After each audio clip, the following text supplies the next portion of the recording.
Hitem se teď stávají internetové hřbitovy.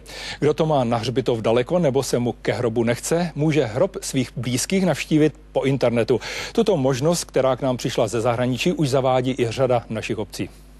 Hřbitov v Nehvizdech v reálu a hřbitov v Nehvizdech na internetu. Stačí najít místo a jméno zesnulého a fotografie žádaného hrobu si můžete prohlédnout klidně i ve Zlíně. To je krásný hřbitov, to opravdu. Internetový hřbitov mají i ve Velkých Pavlovicích nebo Zdibech. Kdo už prostě tady nikoho nemá, dlouho nebyl na hrobě, docela jako myslím je to výhodný. Řada dalších obcí u nás hledá inspiraci. Velmi se mi to líbí, je to velmi inspirující. Hřbitovy jsou na webu vyfoceny přes GPS a fotky jednotlivých hrobů budou radnice aktualizovat. Bude lepší evidence přes hrobová místa. Největší zájem o nové fotky se čeká samozřejmě o dušičkách. Tady je nádherný kříž na tom hrobě nový udělaný. Ve světě jdou ale ještě dál. Na internetu se můžete zúčastnit pohřbu, který se odehrává třeba na druhém konci světa.